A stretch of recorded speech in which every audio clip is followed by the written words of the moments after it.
Bismillahirrahmanirrahim. Alhamdulillahi Rabbil Alamin. Allahumma salli ala Muhammad wa ali Muhammad al-a'immah wal mahdiyin wassalim taslima. Assalamualaikum warahmatullahi wabarakatuh. Salam sejahtera, salam keamanan dan kasih sayang kepada semua sidang penonton. Selamat menonton episod pertama dalam program Khazanah Mahdi. Di dalam program ini, kami akan berkongsi dan membincangkan ilmu-ilmu yang telah diketengahkan oleh para khalifah Tuhan di zaman ini, iaitu para Mahdi. Sidang penonton, topik berkaitan Imam Al-Mahdi adalah sesuatu yang semakin dibincangkan di dalam dunia Islam. Apabila semakin ramai yang menyedari bahawa kita kini sudah pun berada di akhir zaman. Kita semestinya tidak mahu tersalah dalam mengenal pasti Imam Al-Mahdi kerana telah wujudnya ramai pendakwa palsu sebelum ini. Oleh itu, kami akan berkongsi kaedah bagaimana mengenal pasti Imam Al-Mahdi berdasarkan ilmu dari para Mahdi dan rujukan kitab-kitab di dalam dunia Islam dan agama-agama samawi. Terlebih dahulu, saya persilakan saudara Ahmad Bukhari untuk memulakan perkongsian kita. Allahumma salli ala Muhammad wa ala ali Muhammad a'imma wal mahdiyin wa sallimu taslima. Sidang penonton, umat Islam secara umumnya percaya bahawa kemunculan Imam Mahdi merupakan salah satu daripada tanda-tanda hari kiamat. Mereka percaya bahawa Imam Mahdi akan muncul setelah manusia berada dalam keadaan yang amat terdesak dan kehidupan terasa amat sempit.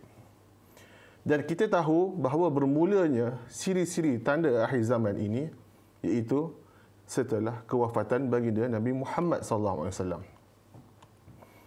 Tercatat di dalam sirah bahawa manusia telah mengkhianati perjanjian mereka dengan baginda Nabi SAW, iaitu agar mentaati kepada pengganti Rasulullah SAW yang telah dilantik, iaitu Imam Ali AS. Diikuti pula dengan pembunuhan Imam Husain AS. Akibat daripada pengkhianatan ini, manusia masuk kepada suatu zaman fitnah yang amat panjang. Manusia menjadi semakin sesat dan jauh daripada kebenaran.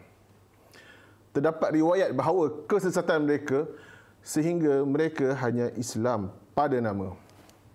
Pada zaman itu juga berlaku banyak siri-siri peperangan demi peperangan, bencana alam di merata-rata tempat. Jadi jelas bagi manusia bahawa perlunya kemunculan seorang penyelamat yang dikenali sebagai Imam Mahdi. Sidang penonton, jelas bahawa tanda-tanda akhir zaman telah banyak terjadi. Perang kini seolah-olah seperti perkara biasa. Umat Islam semakin berpecah. Perselisihan semakin membara. Jadi telah jelas bagi kita bahawa inilah zamannya kemunculan Imam Mahdi. Oleh itu, marilah kita sama-sama perhatikan apakah dan bagaimanakah sebenarnya untuk mengenal Imam Mahdi. Baik, alhamdulillah, sidang penonton sekalian.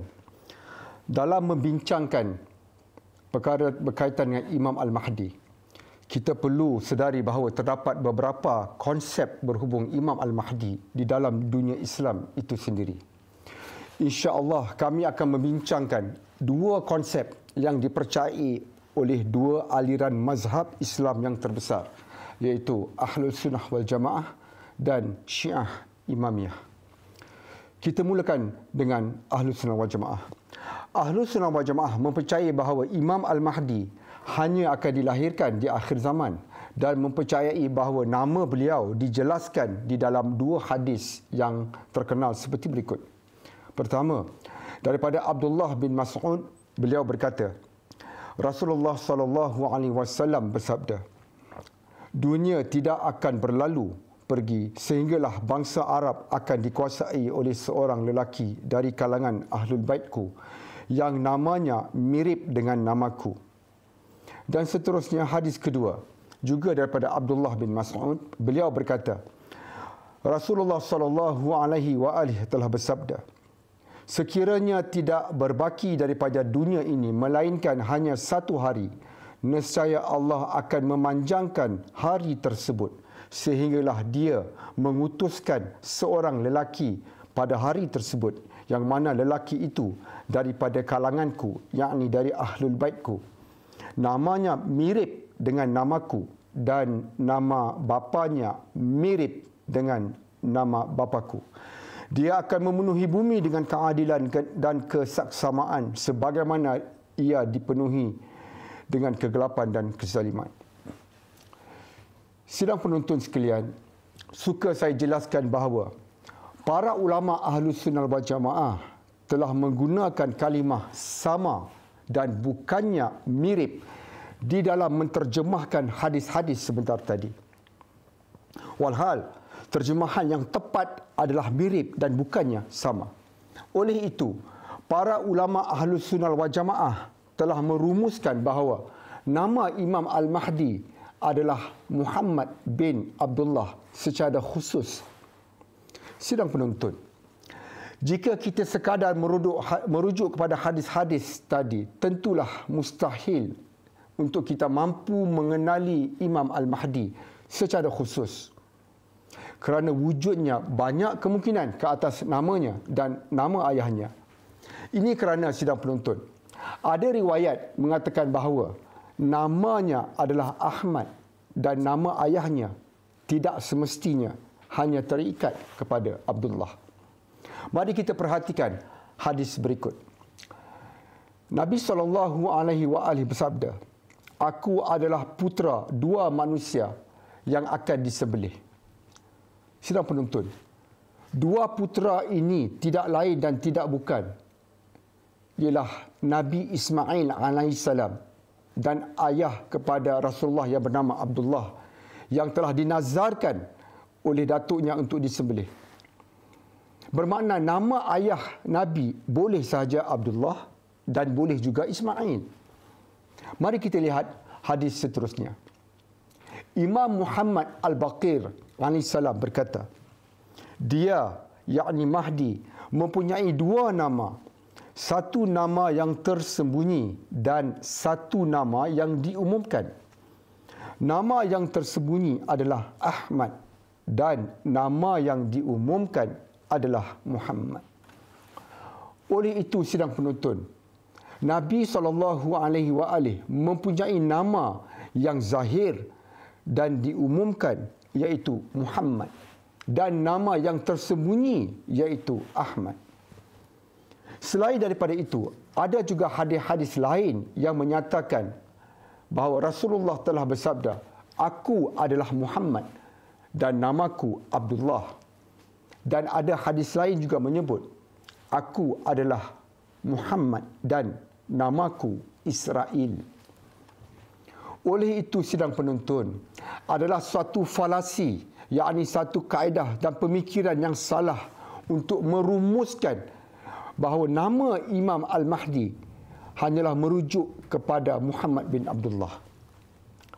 Sidang penonton sekalian, di dalam dunia Syiah pula, terutamanya Syiah Imamiyah, yakni Syiah 12 imam, mereka mempercayai bahawa selepas kewafatan Nabi SAW, terdapat 12 orang imam yang sewajibnya mewarisi Nabi SAW. Bermula dengan Imam Ali AS dan diikuti oleh 11 orang daripada keturunan Imam Ali AS.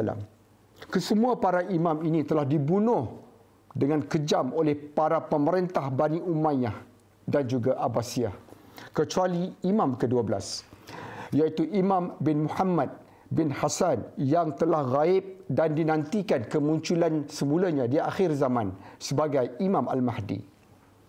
Sidang penonton, sudah terang dan jelas bahawa terdapat perbezaan yang amat ketara di antara konsep-konsep Imam Al-Mahdi di dalam Ahlus Sunnah wal Jamaah dan di dalam dunia Syiah.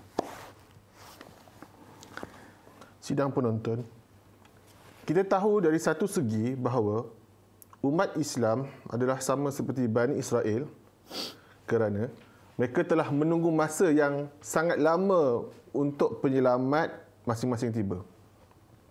Ketahuilah sidang penonton bahawa mereka sebenarnya telah meninggalkan pesan-pesan Rasul mereka. Ini merupakan punca bahawa mengapa mereka masih tidak menemui sang penyelamat mereka. Sesungguhnya, Nabi Isa alaihi salam telah pun datang sebagai Al-Masih atau yang dipanggilkan sebagai Mesiah yang dinantikan oleh mereka seperti mana yang dijelaskan oleh nabi-nabi mereka yang terdahulu. Tetapi apa yang berlaku? Kita tahu bahawa mereka iaitu orang-orang Yahudi kebanyakannya telah mendustakan Nabi Isa alaihi salam.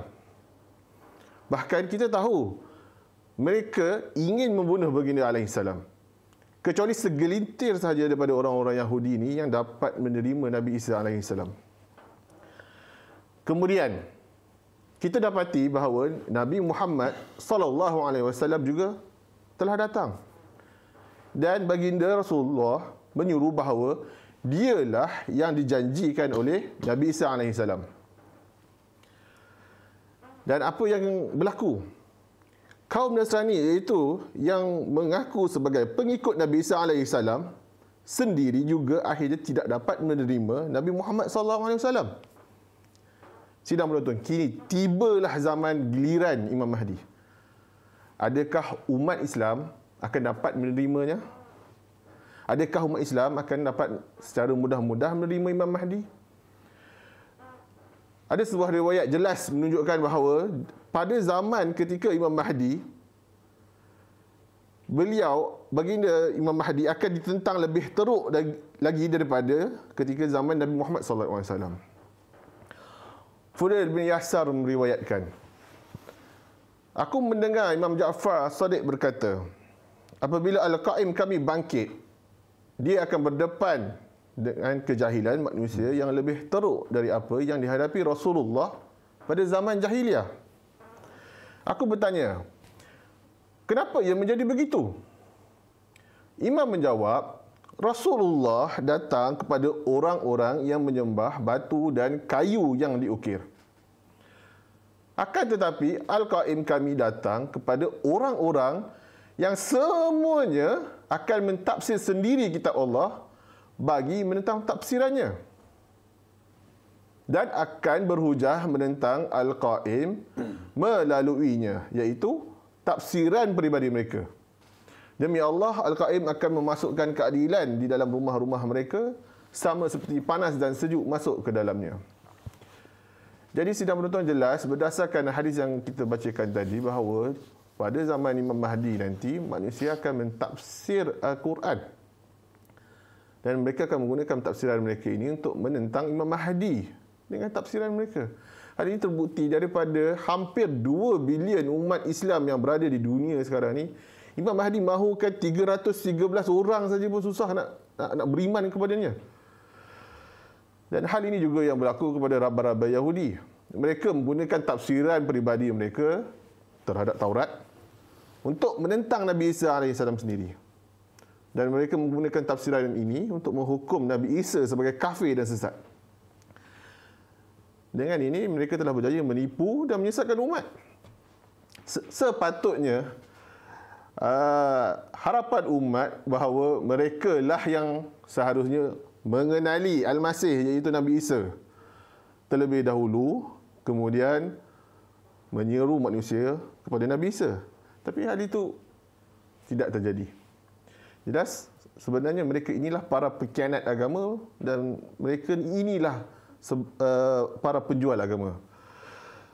Jadi boleh kita fahami di sini bahawa sama ada rabar-rabar Yahudi maupun pendeta-pendeta Kristian maupun para ulama-ulama Islam, pada hakikatnya sifat mereka adalah sama. Sidang penonton, kita perlu sedar bahawa terdapat banyak hadis-hadis yang memberi amaran, peringatan tentang bahaya para agamawan-agamawan ini.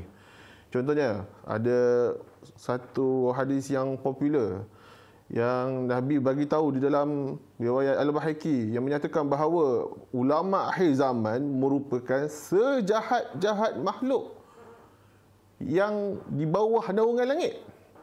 Ada hadis lain yang menyatakan bahawa mereka ini merupakan lebih dahsyat, lebih teruk lagi daripada Dajjal. Wah. Ada hadis lain mengatakan bahawa mereka ni lagi dahsyat lagi daripada tentera Yazid bin Muawiyah. Jadi sidang penonton, setelah amaran daripada Nabi, daripada peringatan-peringatan yang kita dapati daripada hadis Nabi ini, jelas bahawa kita sebenarnya tidak boleh percaya dengan pendapat dan tafsiran mereka. Sebab itu, kenapa ada satu hadis yang bila kita baca ni amat menggerikan. Hadis yang menyatakan bahawa ketika zaman Imam Mahdi nanti, Imam Mahdi akan membunuh puluhan ribu daripada golongan ulama-ulama ini. Ya, Alhamdulillah.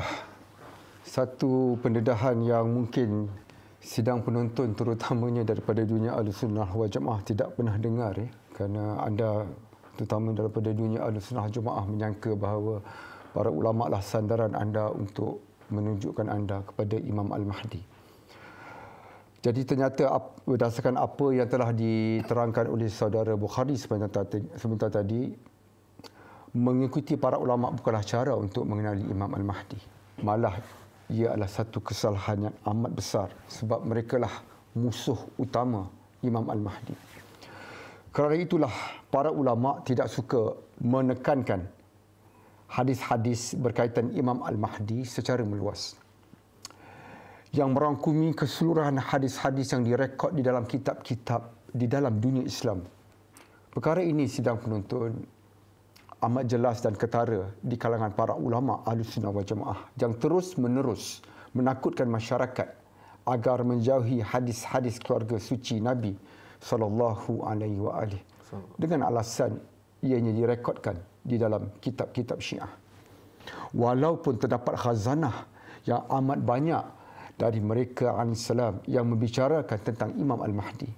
Apatah lagi kita sememangnya diwajibkan untuk berpegang teguh kepada kitab Allah dan juga kepada Ahlul Bait daripada keluarga Nabi sallallahu alaihi wasallam. Sidang penonton, Imam Al-Mahdi dijanjikan untuk membawa agama, kitab dan syariat yang baru, dan beliau alaihissalam akan memerangi para ulama. Kerana itu para ulama akan kehilangan jawatan, ketokohan dan pengikut. Inilah punca para ulama sejak daripada dahulu hinggalah kini dan seterusnya menentang para khalifah Tuhan. Sidang penonton, selain para ulama, musuh utama Imam Al-Mahdi alaihissalam seterusnya adalah para pemerintah dunia. Sebab terdapat banyak hadis yang menyatakan bahawa apabila Imam Al-Mahdi muncul nanti, beliau akan berdepan dengan seluruh pemerintah dunia. Dan seluruh pemerintah dunia akan menentang Imam Al-Mahdi AS.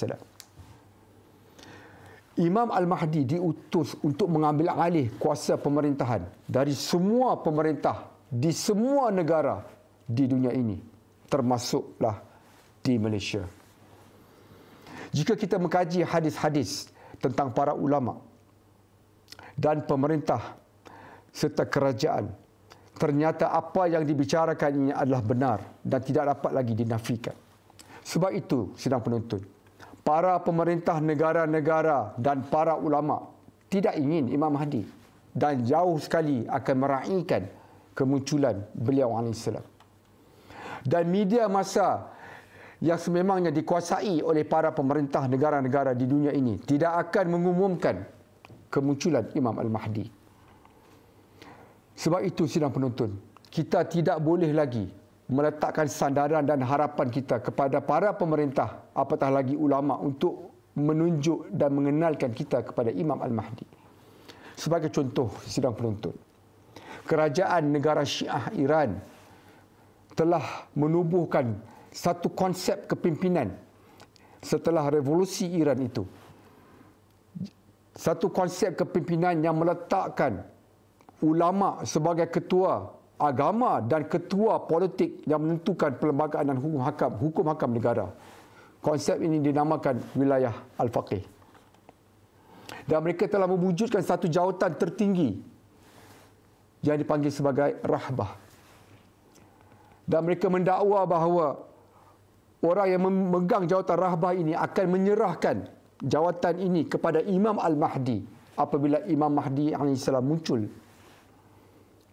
Tetapi malangnya sidang penuntut, kesemua ini adalah karut. Kenapa?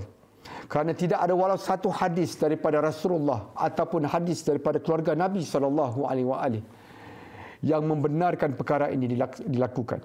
Malah para Nabi dan Ahlul Bait AS, mereka semua mencela, mereka semua mencemuh semua ulama-ulama yang cuba mendampingi pada pemerintah, apatah lagi berebut kuasa untuk memegang tampuk pemerintahan.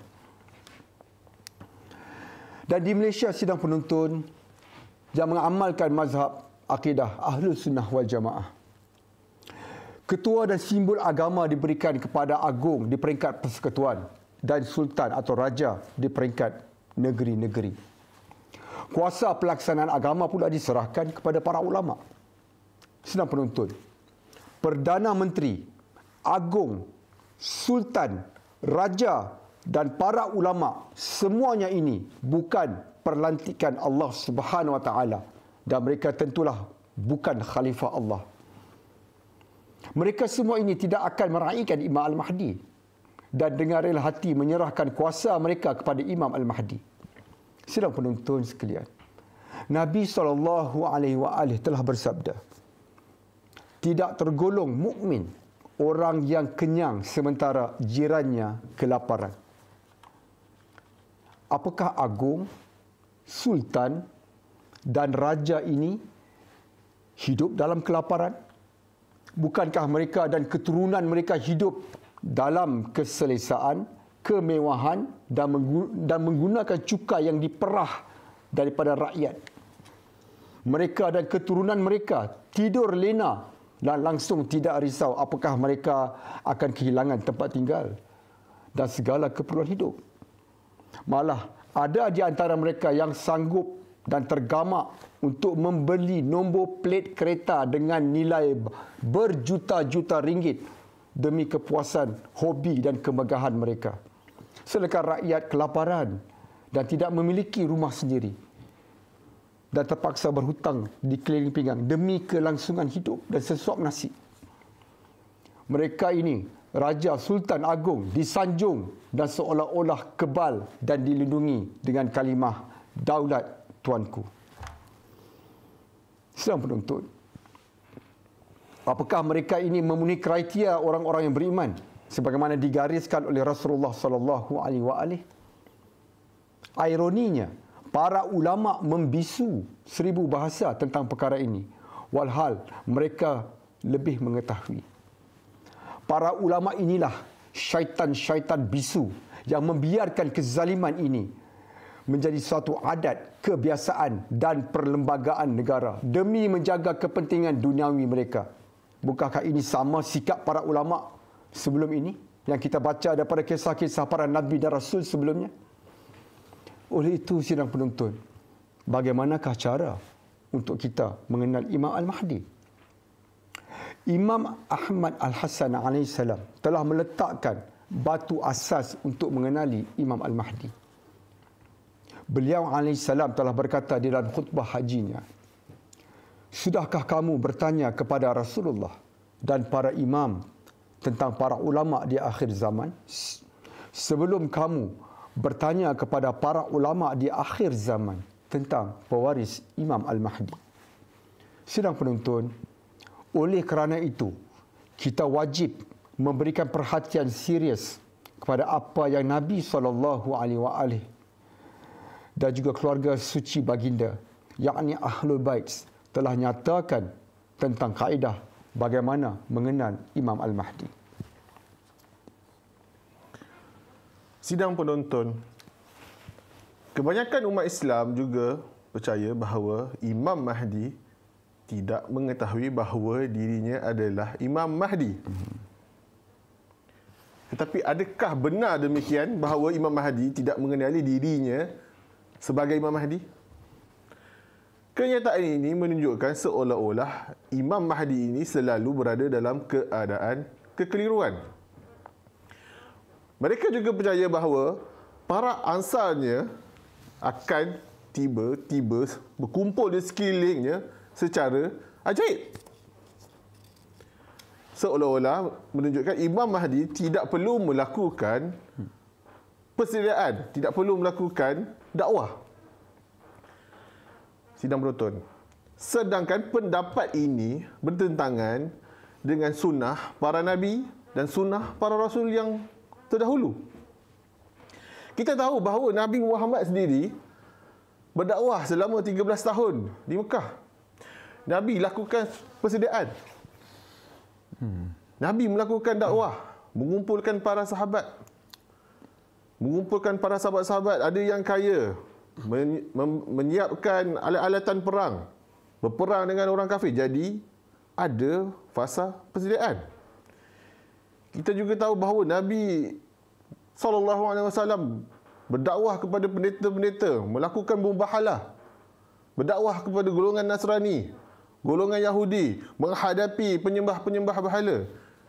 Jadi ada melakukan dakwah, ada fasa persediaan. Dan kita juga tahu bahawa Nabi Isa juga begitu.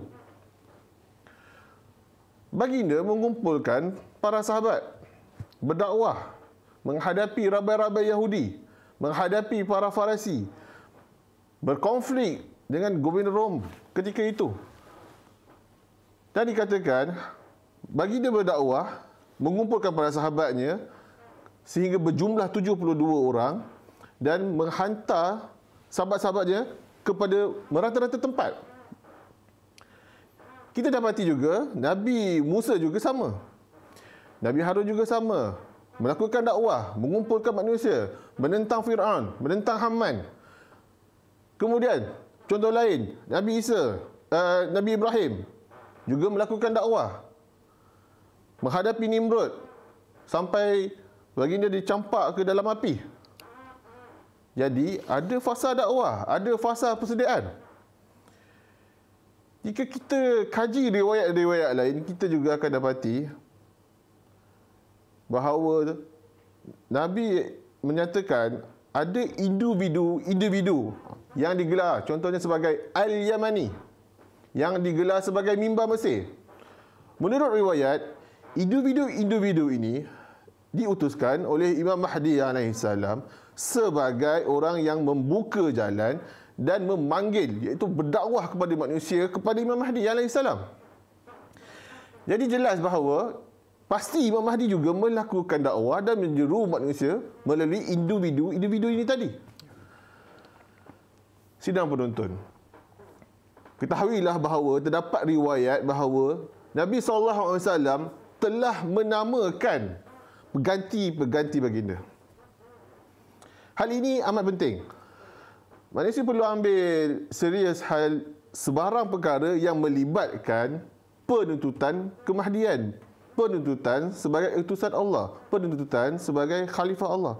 Manakala di pihak si penuntut pula, itu yang mengatakan bahawa dia adalah Imam Mahdi, dia adalah utusan Allah, dia adalah khalifah Allah, mereka pula perlu secara jelas membuktikan bahawa mereka benar-benar adalah utusan Allah, mereka benar-benar adalah khalifah Allah.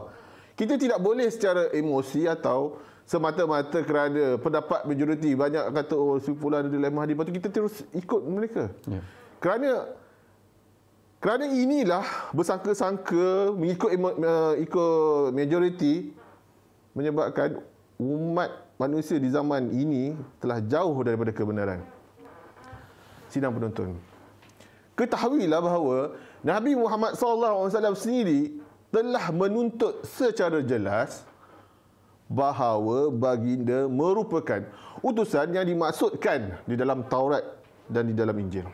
Kita boleh rujuk di dalam Al-Quran surah As-Saff ayat 6. Jelas menunjukkan bahawa Nabi Muhammad melakukan penuntutan bahawa baginda adalah Ahmad yang dimaksudkan oleh Nabi Isa di dalam Injil. Jika kita kaji Taurat, kita kaji kitab ini, kita kaji Injil, kita akan dapati bahawa Nabi Isa AS sendiri juga memang ada bagi tahu bahawa Nabi Isa mengutus seseorang di suatu masa. Okey. Dan tiada yang menuntut sebagai utusan Nabi Isa ini selain Nabi Muhammad SAW. Ya. Jadi jelas Nabi Isa sendiri menuntut sebagai utusan yang dinyatakan dalam kitab yang dimiliki oleh kaumnya, iaitu orang-orang Yahudi.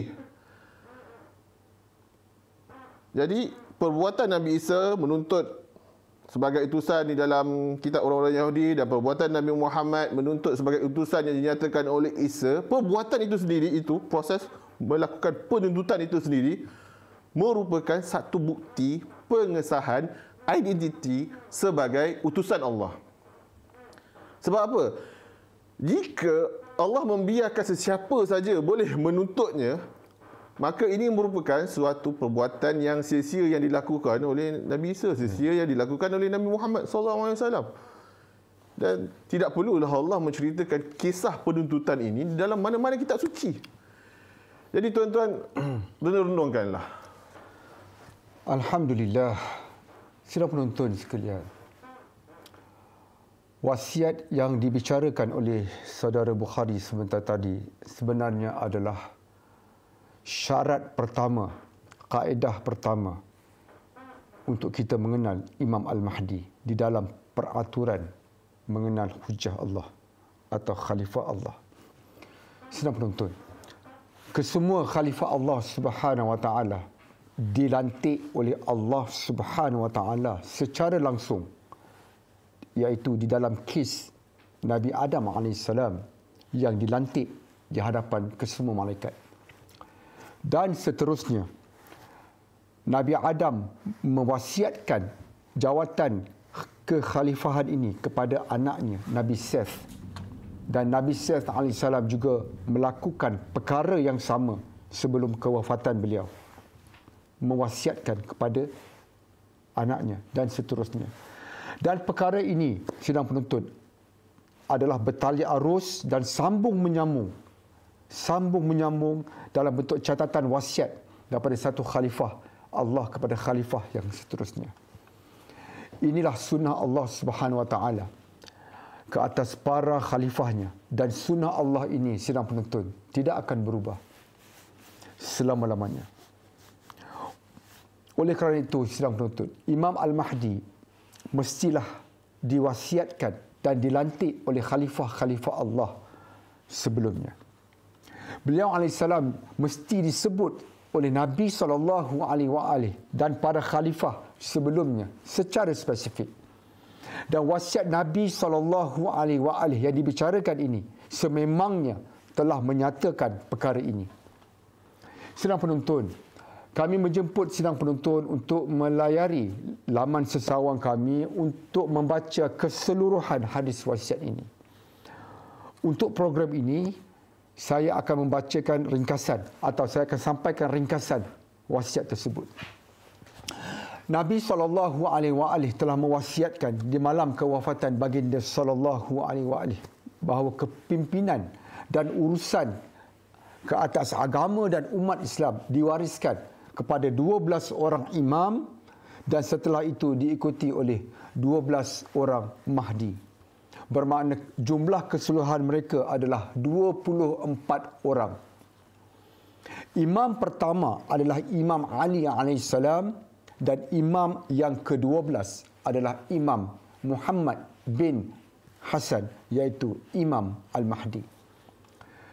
Seterusnya, Nabi menyambung di dalam wasiatnya, begitulah 12 orang imam, dan jika maut menghampirinya, iaitu Imam Muhammad Al-Mahdi, hendaklah dia menyerahkan kepada anaknya yang pertama dari yang paling rapat. Dia memiliki 3 nama. Satu seperti ayahku, iaitu Abdullah, Ahmad, dan nama ketiga adalah Al-Mahdi. Dialah mukmin yang pertama. Sidang penonton, sebagaimana yang telah dijanjikan oleh Allah dan sebagaimana terbukti dalam sirah para nabi dan rasul, setiap wasiat daripada para utusan Allah tidak pernah dituntut oleh penuntut yang palsu.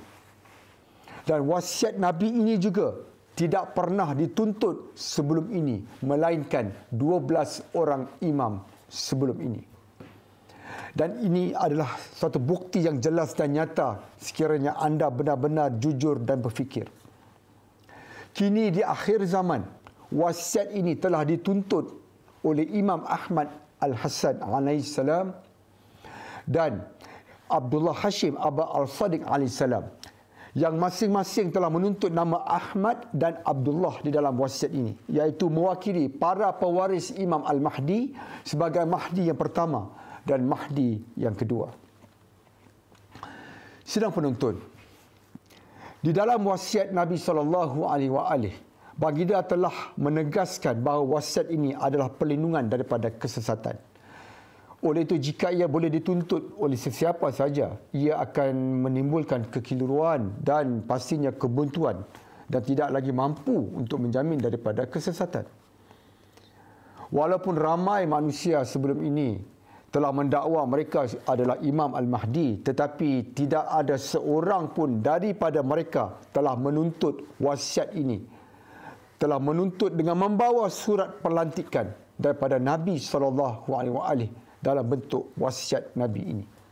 Oleh itu, sidang penuntun, kami menjemput sidang penuntun untuk mengkaji dan janganlah merasa takut.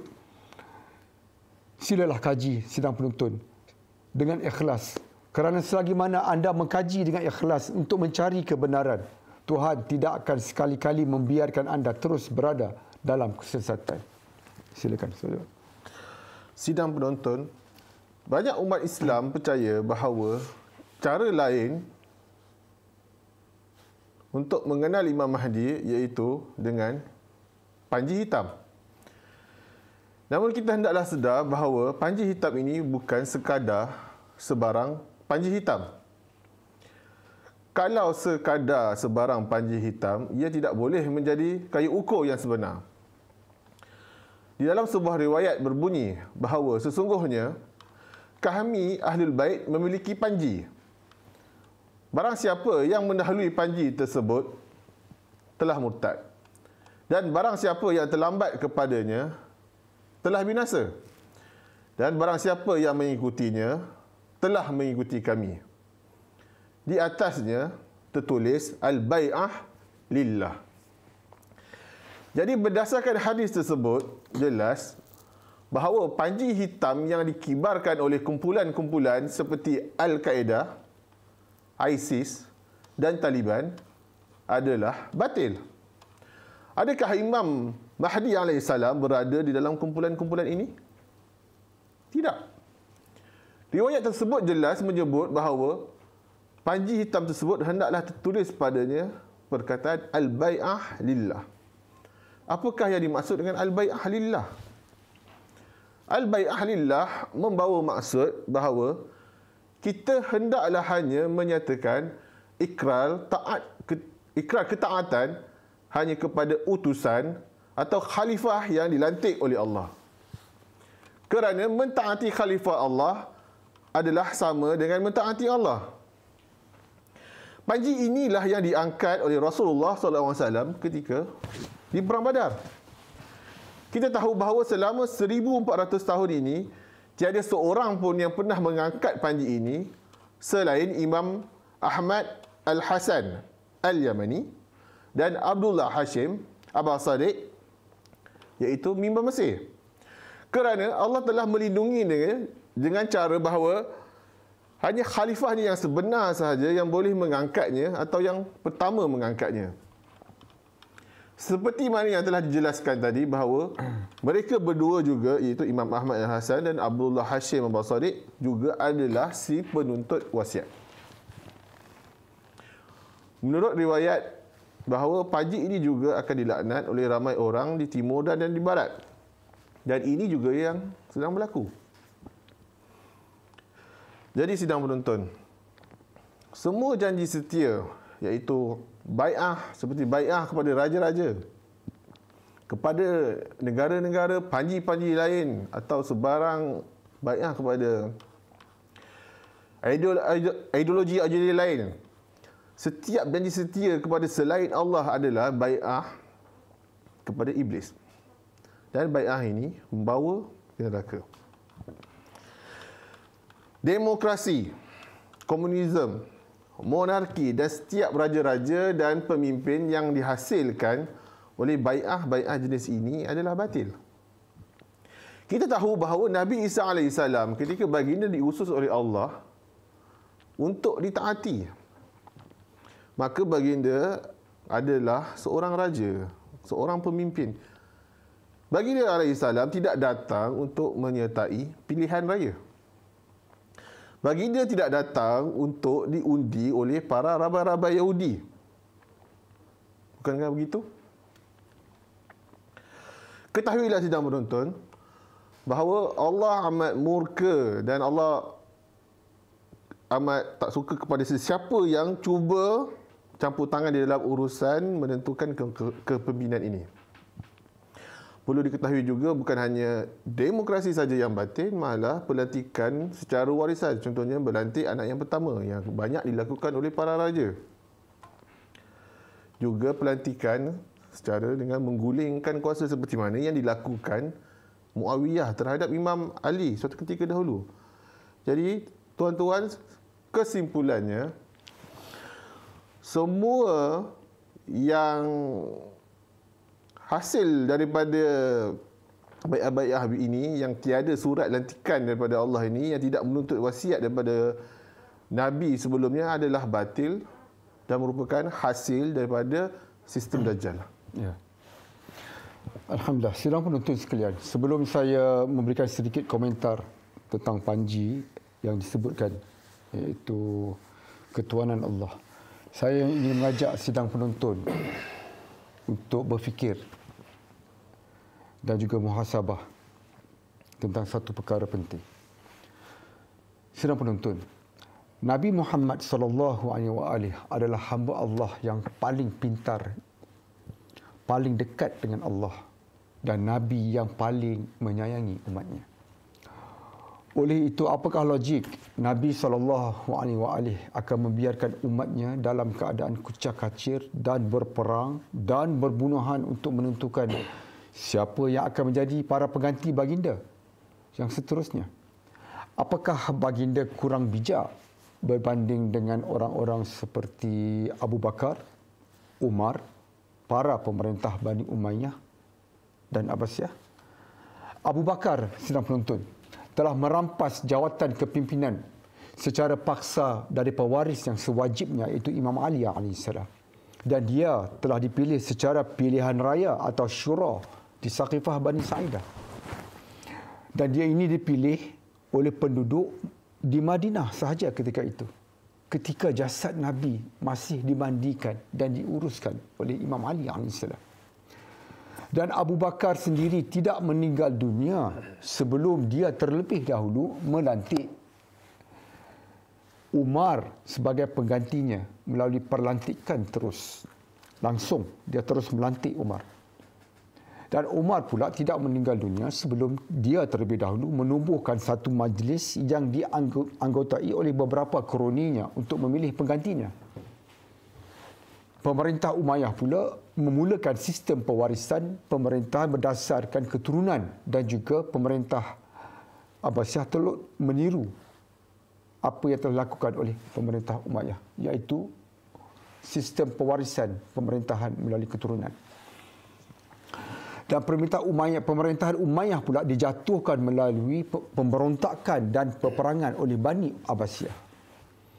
Sidang penonton, lihat alangkah bercelarunya sistem perwarisan kepimpinan dan perlantikan pemerintahan sejak kewafatan Nabi SAW. Abu Bakar dilantik secara syura demokrasi. Umar dilantik terus oleh Abu Bakar. Uthman dilantik melalui majlis yang ditubuhkan oleh Umar. Muawiyah memberontak dan memerangi Imam Ali di dalam perang Siffin. Umayyah dijatuhkan melalui pemberontakan. Dan Umayyah dan Abbasiyah menggunakan sistem pewarisan keturunan. Sidang penonton, kesemua ini menyebabkan peperangan demi peperangan sesama mereka dan amat ramai umat Islam yang telah terkorban. Apakah ini yang Nabi SAW mahukan? Apakah ini yang Nabi redha? Tentunya tidak. Maka itulah Nabi SAW telah diarahkan Allah Subhanahu Wa Taala untuk melantik para pewaris baginda di dalam wasiat baginda. Maka wasiat Nabi SAW ini adalah kaedah untuk mengenal pasti Imam Al-Mahdi. Oleh itu, Imam Al-Mahdi AS dan para pewaris beliau wajiblah membuktikan kebenaran mereka dengan menuntut nama-nama dan jawatan mereka di dalam wasiat Nabi SAW. Dan anda semua umat Islam di akhir zaman, janganlah ulangi kesilapan mereka yang terdahulu. Marilah kita mentaati arahan Nabi, harapan Nabi terhadap kita di dalam wasiat Nabi SAW untuk mengenali dan mentaati Imam Al-Mahdi dan para pewaris beliau AS di akhir zaman. Sidang penonton, konsep panji dan seruan kepada ketuhanan Tuhan yang telah dibicarakan oleh saudara Ahmad Bukhari sebentar tadi adalah konsep yang meletakkan bahawa hanya Allah Subhanahu Wa Taala sahaja berhak melantik pemimpin ke atas manusia. Dan ini sidang penonton adalah syarat kedua, kaedah kedua dalam peraturan mengenal khalifah Tuhan. Setelah syarat pertama iaitu wasiat ataupun pelantikan oleh Allah atau oleh para khalifah Allah sebelumnya. Syarat ketiga sidang penonton adalah ilmu. Dan ilmu ini adalah senjata para khalifah Allah sejak Adam AS, di mana Adam AS sendiri sidang penonton telah menggunakan ilmu untuk menewaskan para malaikat. Di dalam hadis-hadis dinyatakan bahawa Imam Al-Mahdi dan para pewarisnya akan menjadi mereka yang paling berilmu. Di dalam hadis-hadis Nabi juga dan juga hadis-hadis keluarga Nabi SAW juga menyebut bahawa Imam Al-Mahdi dan juga para pewarisnya adalah mereka yang paling berilmu tentang Taurat berbanding para ulama Yahudi sendiri. Lebih berilmu tentang Injil daripada ulama Yahudi, ulama Kristian, dan lebih berilmu tentang Al-Quran daripada ulama Islam.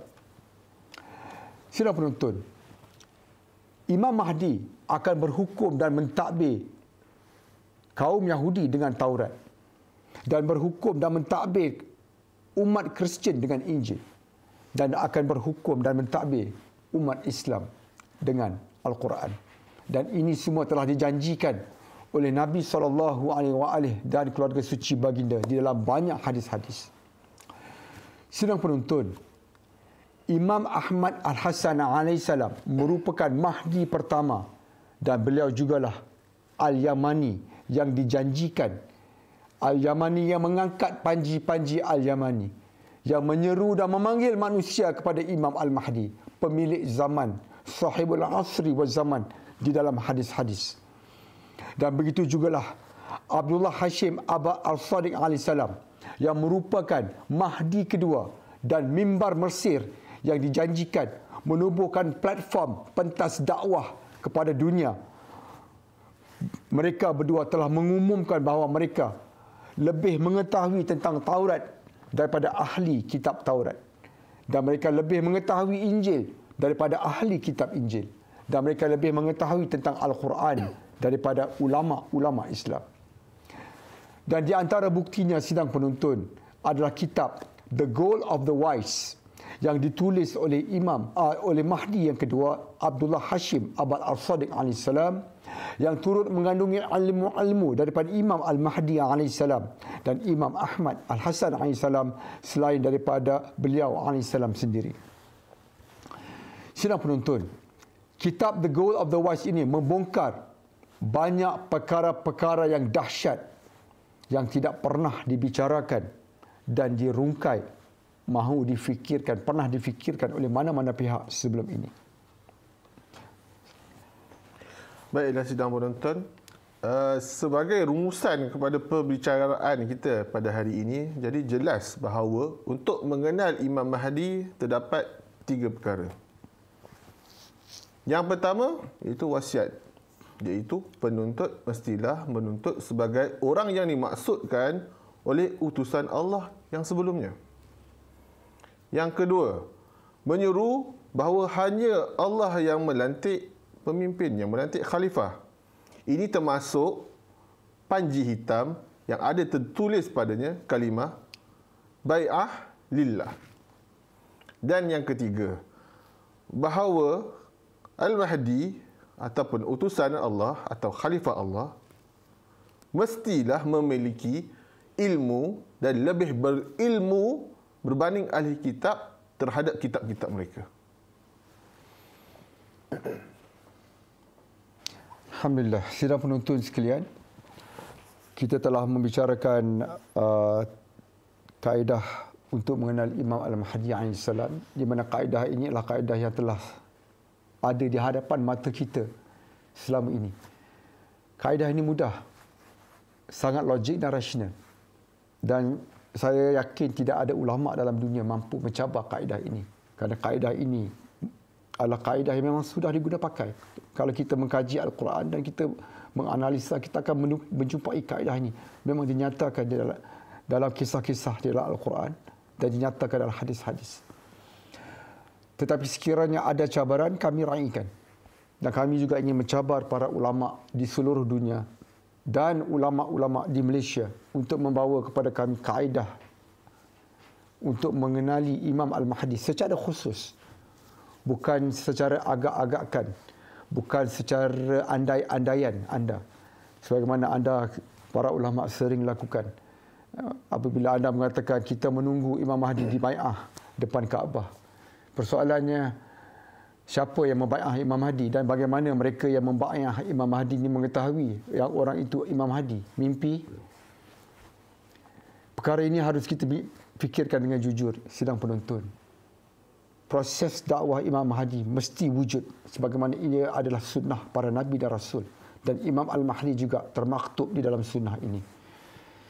Jadi sidang penonton, Alhamdulillah, kita telah tiba di akhir dan penghujung rancangan ini. Sukacita kami ingin menjemput sidang penonton sekalian untuk melayari laman sesawang kami di dalam bahasa Inggeris dan menyertai forum-forum Telegram kami di dalam bahasa Melayu dan di dalam bahasa Inggeris. Dan serta pautan-pautan kepada semua yang saya sebutkan tadi ada di dalam ruangan deskripsi saluran YouTube kami. Dan insya-Allah anda semua sidang penonton, kami jemput untuk memuat turun kitab The Goal of the Wise yang ditulis oleh Al-Qaim daripada keluarga Muhammad Abdullah Hashim Abal Al-Sadiq AS di dalam laman rasmi kami secara percuma, iaitu di www.theahmadireligion.org. Dan insya-Allah sidang penonton, kitab ini di dalam fasa terakhir untuk diterjemahkan dan diterbitkan di dalam versi bahasa Malaysia. Oleh itu, sehingga kita bertemu lagi, kami mengucapkan ribuan terima kasih kepada sidang penonton kerana terus menonton siaran ini dan program ini. Dan kami, Ansar Imam Al-Mahdi, dengan ini mengucapkan berbanyak terima kasih sehingga kita bertemu di dalam episod seterusnya di bawah tajuk Khazanah Mahdi. Assalamualaikum warahmatullahi wabarakatuh dan salam sejahtera.